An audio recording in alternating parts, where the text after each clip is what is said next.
Wassalamu ala asyrafil anbiya'i wal mursalin sayyidina wa maulana Muhammadin wa ala alihi wa sahbihi ajma'in. Amma ba'd. Yang terhormat Bapak Spika Kecamatan Brono, Pak Saman, Pak Dadamir, Pak Kapolsek, Pak Sudara, yang saya hormati Bapak Kepala KUA Kecamatan Brono, serta seluruh ini dari para pemilik agama profesional, para PNS. Yang saya hormati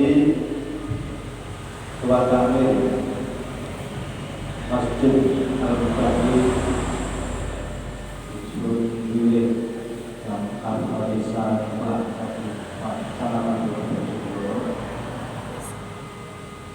Bapak-bapak semua undangan, para pengurus masjid, ahli masjid se-Kecamatan Brono yang bermanfaat Subhanahu wa ta'ala. Syukur alhamdulillah pada hari ini kita bisa bertemu di tempat ini dalam keadaan sehat walafiat dalam satu kegiatan, yaitu pembinaan terkait dengan peringatan bagaimana kita mengelola masjid dengan baik sehingga masjid kita betul-betul masjid yang baik, masjid yang kalau bisa dikata sebagai masjid bercontoh. Semoga penemuan kita pada yang ini diberkati oleh Allah Subhanahu wa ta'ala, apa yang kita sampaikan pada itu bisa diterapkan di kita masing-masing. Salawatullah wa salamuhu, semoga berlimpahkan kepada Nabi Muhammad sallallahu alaihi wasallam. Kita berdoa supaya Rasulullah Muhammad semoga termasuk umatnya yang selalu berusaha istiqomah dalam jalan ajarannya, dan semoga termasuk umatnya yang beruntung mendapatkan syafaat. Para ramu yang kami hormati, masjid yang ideal itu masjid yang apa? Bagaimana disampaikan oleh Pak tadi, saya kebagian menyampaikan masjid yang ideal. Masjid yang ideal itu sebenarnya hanya mudah kalau diucapkan. Di masjid itu yang ideal itu masjid yang bersih, suci, nyaman, aman, sehat, dan menyenangkan. Itu masjid yang ideal. Nah, untuk bisa menjadi masjid yang ideal itu harus dikelola dengan baik. Kuncinya ada pada takmir masing-masing.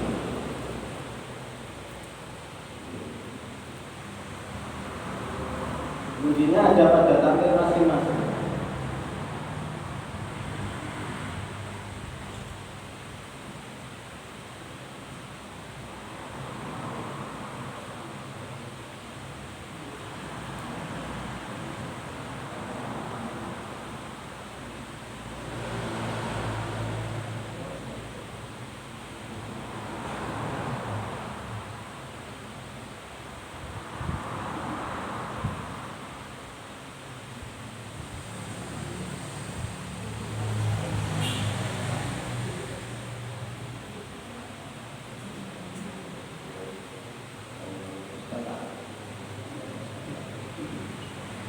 Bapak Ibu yang saya hormati,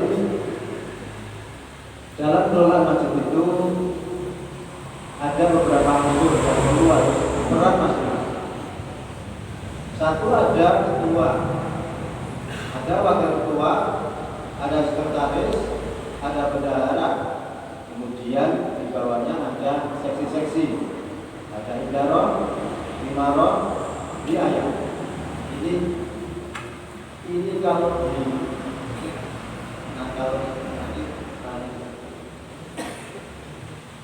kalau dilaksanakan dengan baik, maka masing-masing masing-masing orang akan berperan sesuai dengan perannya masing-masing. Pertama adalah ketua. Apa sih fungsinya ketua takmir?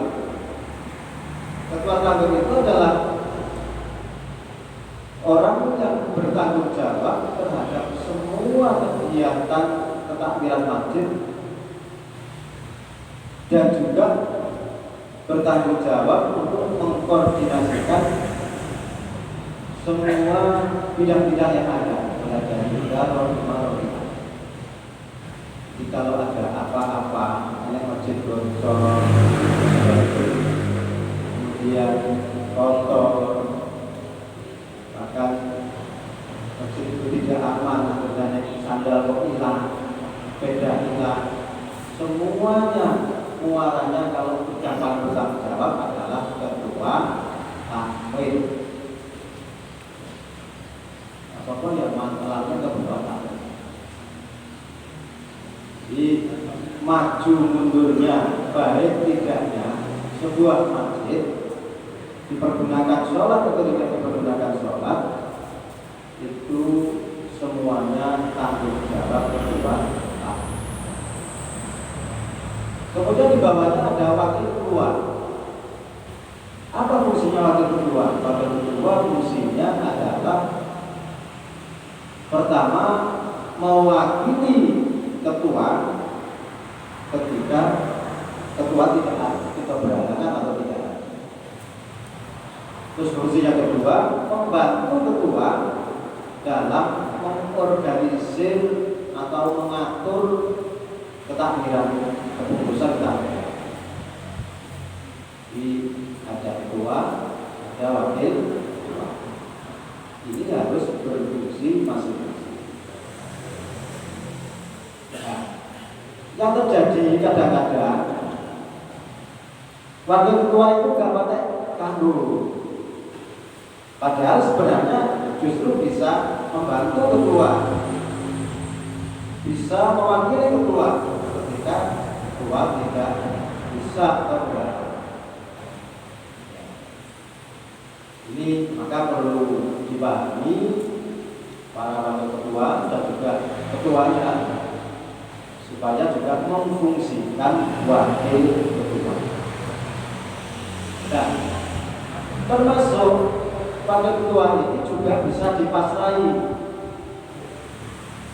Pak wakil ketua dengan bagian kontrol bidang riayah, misalnya contoh begitu.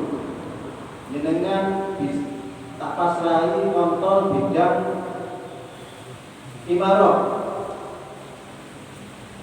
atau dipasrai apa monggo sesuai dengan kebijakan ketua.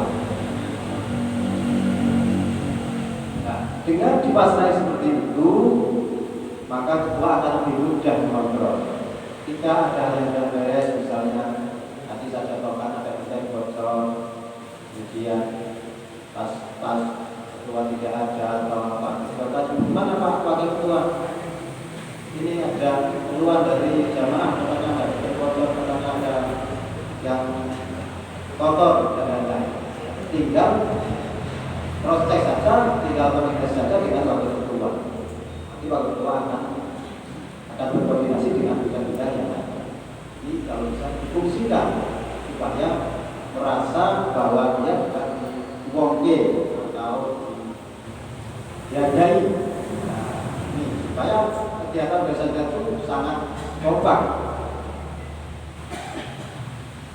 Yang kedua ada sekretaris. Setelah ketua ada sekretaris. Tujuannya apa? Apa fungsinya sekretaris? Fungsinya sekretaris adalah pertama menyelenggarakan urusan-urusan berkaitan dengan persuratan. Suratan dari surat, sekretaris, undangan, sekretaris, proposal, persuratan. Yang kedua, tugas sekretaris adalah juga mencatat semua hasil rapat. Ada rapat yang membuat daftar hadir harus sekretaris, yang mencatat makulanya harus sekretaris, termasuk mengarsipkan, membukukan, mengamankan. Ini tugas sekretaris. Bahkan kalau di beberapa organisasi yang besar, sampai begitu pentingnya sekretaris itu sampai disebut sekretaris jenderal, sekjen. Kalau tidak sekjen itu dia bukan hanya masalah persuratan, tetapi juga termasuk ngatur seluruh organisasi di bawah ketua. Ini sebenarnya sangat kita. Misalnya ketua kepingin, ayo Pak Sekretaris, ayo pulang malam Jumat istighosah sambil rapat. Nanti kita langsung yang membuat undangan, menyiapkan segala sesuatunya langsung siap lagi. Enak kalau seperti itu. Termasuk ngatur program nanti konstruksinya bagaimana Pak? Mereka dari sini sesuai arahan ketua, sekretaris jalan. Kalau bisa dibuktikan dengan baik, maka organisasi kita, tampilan kita akan nyaman, enak, kompak. Yang kedua, selanjutnya ada wakil ketua, wakil sekretaris. Jadi ada sekretaris, ada wakil sekretaris. Apa saja wakil sekretaris ini? Itu ya tentu mewakili sekretaris satu, sekretaris ketika sekretaris berhalangan. Pas tindakan di mana pas ada rapat tidak ada, akhirnya di handle sama wakil sekretaris. Yang kedua, membantu sekretaris terhadap hal pekerjaan. Jadi namanya wakil itu bukan hanya sekedar mewakili saja, tetapi juga membantu. Misalnya yang ketua Pak, dari ketua perintah, Pak kita mau bangun tempat wudhu, tolong buatkan proposal, tolong tuliskan susun RAP-nya, rencana anggarannya. Sekretarisnya tulis, karena sekretarisnya mungkin belum bisa komputer barangkali, maka sekretaris kamu bisa komputer, tolong buatkan ini. Nah, ini tujuannya pakai sekretaris yaitu membantu sekretaris. Nah, kalau bisa milih sekretaris, wakil sekretaris itu yang masih muda, yang bisa komputer, yang bisa IT, ini dipilih seperti itu. Jangan hanya sekedar pokoknya itu pasrah, nanti akan merepotkan ketua. Karena ketua tadi bertanggung jawab semua kegiatan, semua urusan di masjid itu ketua.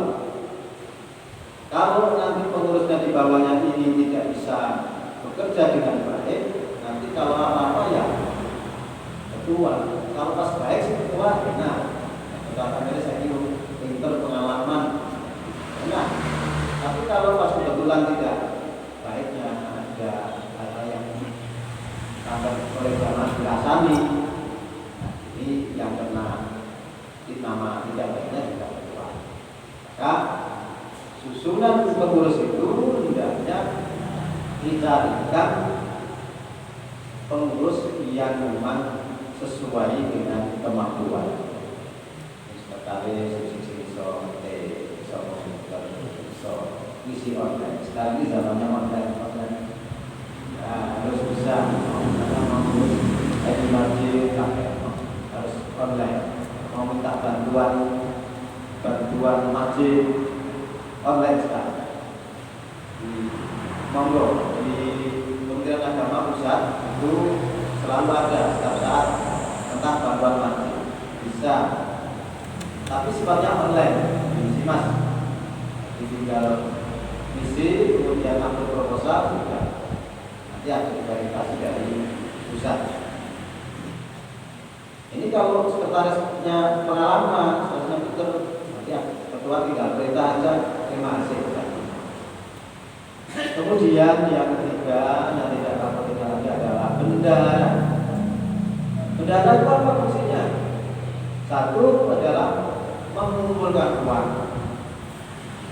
Nah, uang di masjid itu banyak, mulai dari uang kas umblong itu, kemudian uang kotak itu, ada uang infak, ada uang zakat, ada uang yang akan dititip jariah, atau mungkin masjid itu punya sawah, punya usaha, misalnya hanya sedikit jariah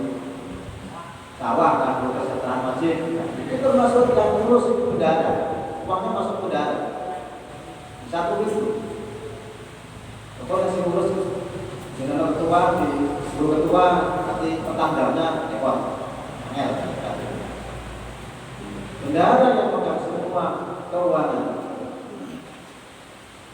Terus fungsi yang kedua,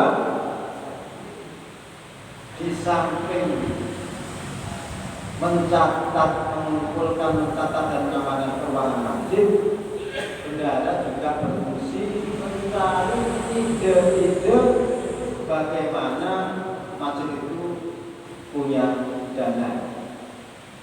Jadi bukan hanya sekedar pokoknya gue ya di bawah di standar, tapi juga itu pikirkan. Iya, di sini masjid itu beda. Biasanya kadang-kadang orang-orang desa saya yang sama itu misalnya di Gorekno udah lagi mesti satu suge haji atau yang mampu lah ya. Tidak harus seperti itu, tetapi kemungkinan pahamnya nek wong suge itu kan kita berduit mungkin gitu ya, kita berduit akhirnya dipilihlah yang dianggap mampu. Samping juga untuk bertanggung jawabnya, misalnya kalau pas uangnya itu dibawa karena kesulitan, ada kekurangannya, mungkin dia bisa nanggung atau bisa tanggung jawab. Monggo. Tapi yang jelas fungsinya itu satu mengumpulkan, mencatat, membutuhkan keuangan. Yang kedua juga menggali ide-ide bagaimana masjid itu punya kas yang seperti ini fungsinya berapa. Jadi harus dipahami. Kadang-kadang bendara itu dari pokoknya dulu ya di bawah dicatat tulis, tapi tidak pernah berkreasi. Iya sih, dulu ini bisa akan kemudian yang perlu kita uji supaya mereka kalau bersihkan toilet, membersihkan masjid itu semangat. Itu juga harus ikut mikir. Terus masuk yang bagian khotbah itu jadi besar berapa mampunya, ada yang gila juga. Kemarin itu waktu pembinaan itu banyak disabati Pak. Dan kula niku dados marbot niku kata sing boten urut to Pak. Jadi niku abot bayarane saiki. Nah, kemudian dari salah satu peserta, "Nek kula mau ayo Pak jadi bos." Nah, kalau ini lanjut bayarane larang. Dibayar agak mahal. Lah berapa? Berkata Pak, sebenarnya 750, tapi tergantung desa ini wis pun nyata. Dua orang 1,5 juta. Itu pun promosi pun apa Pak? Malah jadi daftar terus oleh ganjaran bidadari, oleh ganjaran duit luno, motor kan bersih. Tapi kan bapak serang jadi bayaran belas itu salah Pak. Padahal maksudnya mampu. Saya lihat di Borneo ini tasnya masjid itu banyak. Nah itu monggo dimanfaatkan. Karena apa? Orang titip amal jariah ke masjid itu tujuannya adalah uangnya atau jariahnya itu atau infaknya itu dimanfaatkan untuk sebenarnya dia mendapatkan manfaat, mendapatkan pahala. Kalau uang itu sudah ditampung ke rekening saja, nah yang jariah itu yang itu tidak dapat pahala. Dia ini tidak ada manfaatnya. Nah, maka ini harus dipikirkan bapak-bapak sebagai ketua takmir dengan diamanati oleh jamaah, oleh masyarakat supaya uangnya digunakan. Jangan terlalu banyak disimpan di dalam rekening. Nah, rekening itu juga alasan setelah biasa. Soalnya juga perlu ketua bisa Tidak ada. Tapi disebut jangkel. Sementara kegiatan dan masjid itu juga harus dijaga. Ya, tinggal berapa menit, 20 menit terus masuk adzan ya. Pokoknya sebelum adzan kita ada selesai. Ya. Kemudian ada bendahara dan ada wakil bendahara. Wakil bendahara sama fungsinya seperti yang wakil-wakil di atasnya. Dia adalah mewakili bendahara ketika bendahara dalam keadaan berhalangan. Bendaharanya sakit misalnya gitu, dia wakil bendaharanya yang tak. Kemudian di samping mewakili bendahara, dia juga harus membantu bendahara dalam pembukuan keuangan dan juga membantu ide tentang keuangan. Ini kalau difungsikan atas sama tahu. Sekarang ini kadang-kadang majelis itu jamaahnya itu ada yang kritis, Pak. Mungkin kalau di sini mungkin masih seperti dulu kan. Keuangan itu cukup diumumkan setiap Jumat bahwa infak kemarin dapat sekian, dapat gunakan sekian, sambil sekian. Tapi beberapa masjid pernah terjadi takmirnya itu disomasi, digugat, takmir pernah pertanggungjawaban. Tapi diumumkan kok. Diumumkan, ya makin mintanya itu ada yang kita istilahnya rapat, kemudian ditulis pemasukan sekian, penggunaan sekian, publikasinya sekian, itu ada yang minta seperti itu. Jadi zaman maju banyak anak-anak kita sudah banyak sekolah, ya itu mungkin ke depan bisa terjadi. Cuma rata-rata yang seperti itu ya karena ada gesekan, ada perang harmonisa di dalam ketampilan. Maka kita seperti itu. Kalau aman-aman saja, biasanya sebut diumumkan tulis bapak tidak biasa. Ini masalah tentang keuangan. Kemudian Bapak Lalu, mungkin banyak juga orang yang masih belum bisa membedakan antara tiga, lima, rohi'ah. Itu ada idharah itu adalah kaitannya dengan kesekretariatan. Jadi keorganisasian itu idharah. Misalnya membuat program kerjanya, kemudian juga mencantumkan susunan kepengurusan, kemudian membuat label, membuat gitu ya, struktur organisasi, kemudian ada itu adalah tidak ya hampir kayak sekretaris, tapi sekretaris idharah itu lebih teknis lagi. Kalau sekretaris kan umum, tapi idharah itu lebih teknis.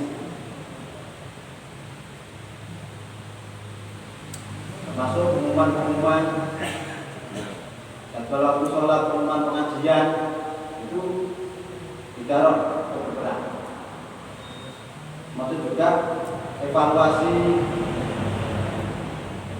pelaksanaan kegiatan itu idharah juga berperan. Ada idharah, kemudian di bawahnya ada anggota. Kemudian ada di bawah idharah ada imarah. Imarah ini tentang memakmurkan masjid. Ini banyak fungsinya imarah, mulai dari sholat rawatib, harus menyusun siapa yang jadi imamnya, siapa yang jadi muadzzinnya, kemudian disusun jadwalnya itu imarah. Waktu khutbah, waktu Jumat, siapa yang hari ini bagian khutbah, siapa yang bagian takbirannya ini malam. Kemudian kegiatannya kalau pesan malam Jumat ada kegiatan apa? Apakah yasin bersama atau taklim Quran atau ribahan? Ini malam. Ada juga pengajian umum. Kalau masanya satu haram, satu surau, kegiatan apa? Diramaikan kegiatan ini malam. Marah tapi juga tidak bisa berdiri sendiri, dia juga harus matur kepada ketua Pak Bidang Marah guna kegiatan ABCD. Makanya selama 1 tahun itu sebaiknya ketua takmir itu rapat di awal tahun untuk menyusun program 1 tahun ke depan. Disusul, kamu yang bagian idarah, kamu punya program apa? Kalau bagi masang apa? Masang label jam digital misalnya begitu. Kalau bagi masang apa? Masang papan bernama itu Pak. Itu harus itu pun jelek Pak itu Pak untuk saya. Kalau bagi jam ini itu banyak idarah. Nanti yang imarah apa aja? Itu meramaikan masjid programnya apa? Nyusul, kemarin programnya 1 Pak, sholat jamaah rawatib 2, ada taklim ibu-ibu setiap hari apa itu, kemudian juga ada kegiatan remaja masjid, kemudian ada kegiatan supaya meramaikan masjid itu tidaknya imarah.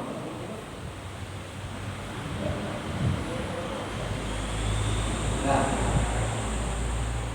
nanti anggota-anggotanya itu nanti imarah nanti akan memberikan kewenangan. Kamu kan ada anggota 1, 2, 3. Nah, nanti anggotanya itu dipasang. Kamu yang bagian seksi ngurusi ini sholat, kamu yang bagian ngurusi ini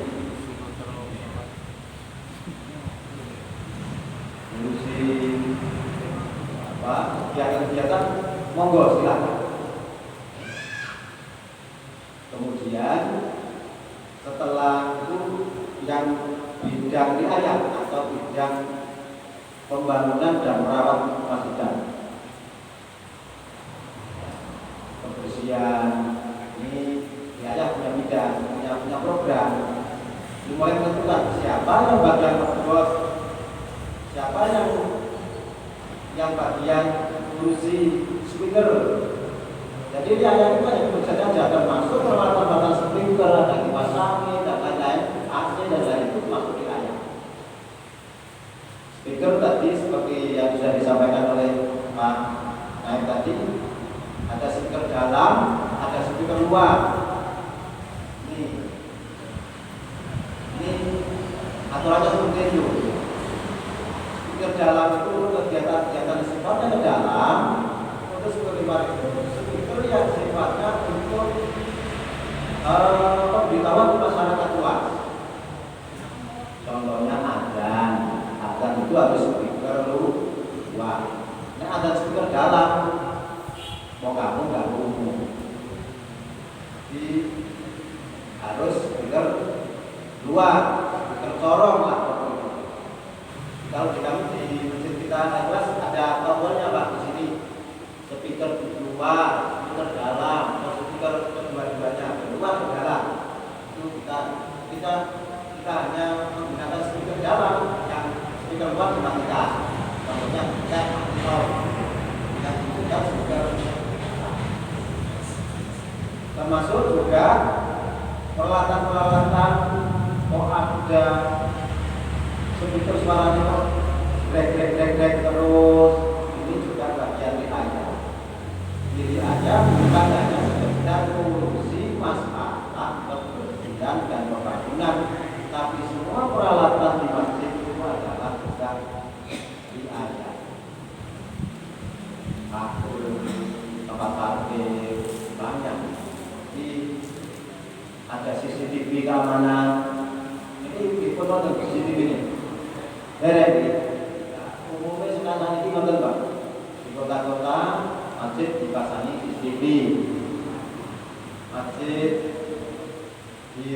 AC.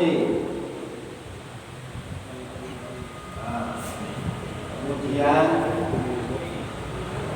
masjid juga ada kegiatan-kegiatan yang atau tempat-tempat yang nyaman. Jadi masjid ideal tadi, masjidnya itu bersih, suci. Kalau kita lihat masjid-masjid sini sudah suci, kesucian sudah bersih, suci. Tempat wudhunya, ada tempat basuh kakinya, bersih, suci, kemudian sehat. Sehat itu tidak perlu,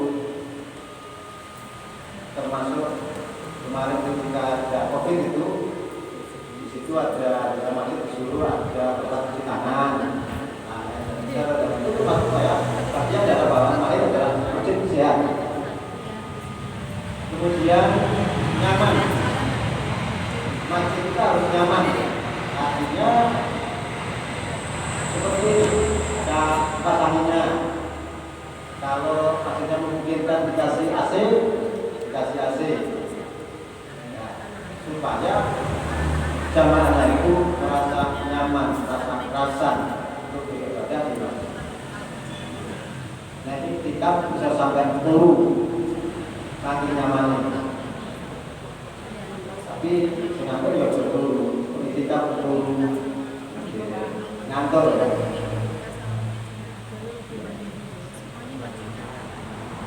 Kemudian masjid itu juga harus ramah. Kita ini banyak kemarin didatangi oleh BPKB ya, Dinas Perlindungan Perempuan dan Perlindungan Anak, bahwa ada laporan masjid masih ada yang tidak ramah. Nah, itu gimana? Jadi anak-anak itu malah diusir, tidak boleh ikut sholat di ramai ini. Bahkan ada yang sepuh-sepuh itu ngomeng, bawa sajadah, suara betul. Saya ngomong ramai ini. Nah, ini tidak baik. Justru kita akan sedih ketika anak tidak mau ke masjid. Nah, aku itu masjid malah diusir. Jadi orang ramah anak. Nah, ini tamer-tamer monggo ya, perhatikan. Piye carane isine bocah-bocah kuwi ora rame, ora mengganggu. Dan saya kira masing-masing masjid punya cara sendiri. Ada kalau masih jalannya dia itu anak-anak itu malah duduknya di depan. Kalau pas kalau tidak sholat Jumat ya, sholat biasa lah. Terus malam ini didampingi sama yang orang dewasa. Orang di belum lagi itu ya, biasanya sendiri nanti cepat-cepat nanti namanya apa? Seperti itu. Ya, monggo bagaimana caranya supaya enak. Tapi justru kalau misalnya tidak ada pendampingan dari orang yang tua, lumpuh dewi, orang tua. Ini yang tidak percaya, coba. Cuma lumpuh seperti ini tidak salah. Bahkan baru uang ini. Iya. Mau dengaran kita sampai kursi mau itu. Nah, kalau itu jangan malah diseneni, diusir, apalagi malah keserasan masjid, orang sholat bulanan persatuan ini malah kabeh. Itu namanya masjid tidak ramah. Nah, sekarang ini di semua tempat pendidikan, sekolah, pondok, masjid, tempat-tempat tertentu itu diharuskan ditulisi ramah anak. Di masjid ramah anak, sekolah ramah anak, sekolah ramah anak, pesantren ramah anak. Karena anak-anak itu yang nanti akan menjadi generasi penerus bagi kita. Dan jangan sampai terjadi kekerasan seperti memukul anak. Meskipun itu dengan sajadah, apalagi dengan tongkat, malah tidak boleh.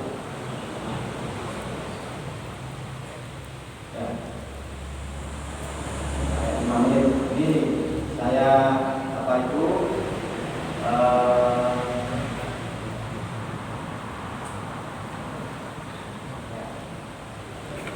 jadi intinya masjid yang ideal itu masjid yang bersih, sehat, indah, nyaman, aman, dan apa itu nyaman, enak, dan membersihkan sebagai kegiatan.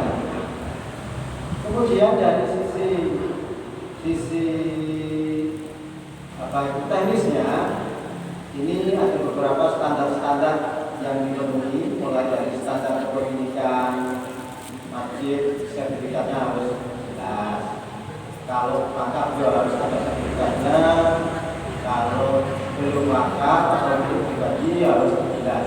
Harus sertifikatnya jelas. Jangan sampai ada masjid yang tidak punya sertifikat, terus ujung-ujungnya nanti dibuka ahli waris. Pernah terjadi. Kemarin di Balen juga sampai di BPN kami kalau masjid sertifikatnya tidak jelas. Ini kalau bisa Bapak Tamir dilihat sertifikatnya itu sudah ada atau belum? Kalau numpang statusnya atau mungkin tidak ada sertifikatnya sama sekali. Dan juga masjid diletak apa itu menempati tempat tanah negara, segera diurus bisa. Selama 20 tahun betul-betul bisa diurus menjadi hak milik. Sebab ada juga kadang-kadang hanya seperti itu juga menjadi persoalan. Nah, yang bagus kalau memang ini tampilnya ini masjidnya betul banyak orang yang punya, yang lebih bagus adalah sertifikatnya dibunyikan Badan Hukum NU, supaya nanti ketika terjadi pergantian pengurus itu gak kodok-kodokan perkara siapa yang ingin jadi ada mungkin menguasai. Kalau sudah itu ya sudah semuanya diserahkan kepada masyarakat, tidak akan dimiliki oleh NU. Jadi NU sendiri akan memberikan kebebasan kepada masyarakat untuk mengelolanya. Itu yang mungkin mengayomi dari sisi keamanan tanahnya dan juga sisi akibatnya. Kemudian ada standar keuangannya dibuka dengan baik, dilakukan dengan baik, digunakan dengan baik. Ada buku pemasukan, ada pengeluaran, ada pembayarannya, ada rencana penggunaan anggaran, ada tentang itu standar keuangan. Kalau misalnya belum ada, diikuti. Banyak ini sebenarnya, tapi waktu ini harus mampu. Kemudian standar aktivitas ini mulai dari sholat rawatibnya. Apakah sholat rawatibnya ini sudah 5 waktu atau hanya maghrib dan isya saja? Ini juga ada wilayah. Kemudian ada TPP, ada pengajiannya, ada yasinan, tahlilan. Apakah sudah ada? Kalau sudah ada, semakin baik. Semakin banyak aktivitas, semakin bagus, semakin ideal. Kemudian termasuk pengajian rutin, pengajian hari besar. Ini apakah sudah selalu dilakukan atau enggak? Semakin baik, semakin dilakukan, semakin baik. Kemudian standar fasilitas. Fasilitas ini banyak sekali, mulai dari bangunannya, kemudian apa nama masjid yang ada, kesucian dan kebersihannya, keindahan termasuk pagar-pagar, kemudian taman, kemudian yang tanaman-tanaman yang seperti berundak, kemudian tempat duduknya, tempat itu duduk, kemudian toiletnya yang bersih, yang bagus, itu akan menjadi penilaian yang bagus. Semakin baik, itu semakin ideal. Namanya masjid-masjid yang ada di tepi jalan. Jadi masjid ini kalau bisa dari sisi kamar mandinya, toiletnya, tempat duduknya ini diperbaiki sebaik mungkin, senyaman mungkin, sebersih mungkin, sehingga kelihatan bagus. Kemudian bidang tentang sound sistemnya, apakah sistemnya itu sudah baik atau masih jadul zaman lama, dan juga suaranya ya.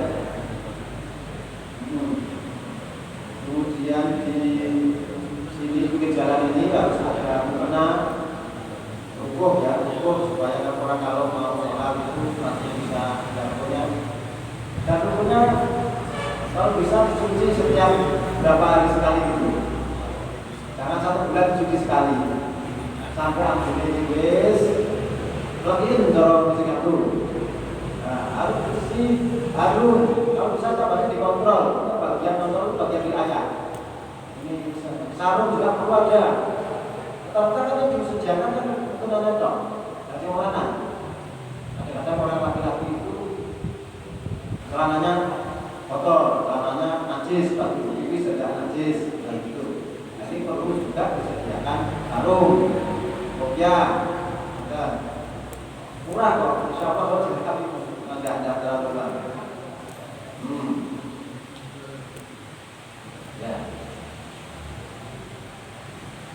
Ya kegiatan-kegiatan itu dilaksanakan itulah terus penanganan bayar. Intinya Bapak Ibu bahwa maksud yang itu adalah satu tadi bahwa kita ibadah bersih, suci, kemudian aman dan sehat. Serta kegiatan-kegiatannya itu dilaksanakan secara teratur. Pengurusnya juga tertata, terorganisir dengan baik. Masing-masing pengurus masjid berperan atau punya peran masing-masing. Jangan ketuanya saja siapa, tapi mereka yang sudah berhasil bagian kasih tanggung jawab itu hendaknya juga mereka mempertanggungjawabkan apa yang sudah dipercayakan kepadanya. Sampaikan kepada mereka. Demikian nanti mungkin bisa disambung dengan kita jawab apabila ada yang berkenan. Assalamualaikum warahmatullahi wabarakatuh.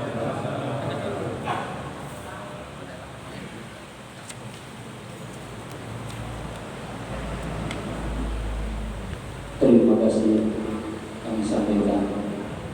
Semoga apa yang disampaikan tadi benar-benar membawa berkah, membawa semangat semua jajaran takmir masjid se-Kecamatan Purno, sekaligus benar-benar jenengan adalah contoh percontohan mukhalif masjid yang sangat-sangat ideal.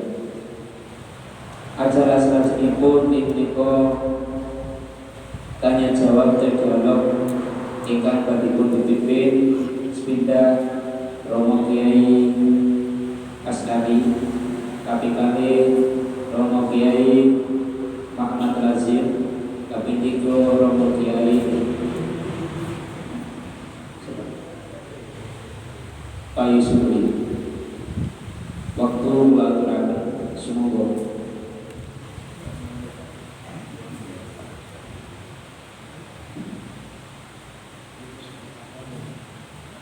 Assalamualaikum warahmatullahi wabarakatuh. Nuhun sewu kalau berkenan mengenai efisiensi waktu diberikan langsung diperkuat mungkin saking masing-masing keluarga masih jamin bisa apa yang menjadi permasalahan di desa masjid bisa masing-masing nanti dicarikan terus yang terbaik disampaikan pada tahun ini. Nah, untuk saya secara pribadi ini selaku ketua takmir masjid besar di kategori di desa itu masih jamin kecamatan besar kabupaten masih agung di provinsi Masjid. Kalau di masjid besar Purno saya kira tidak bisa menjadi tolak ukur perbandingan di desa-desa. Masalahnya ya setiap ada aturan yang dari pemerintah atau dari mana itu potensi pelanggarannya itu sangat sedikit sekali. Karena apa? Karena dari geografisnya tempatnya itu di depannya kantornya Pak Sodo. Pelanggar itu suka. Potensi pelanggaran itu sangat tinggi sekali. Jadi tidak bisa dijadikan sebagai apa istilahnya perbandingan. Nah, sekedar kami untuk kegiatan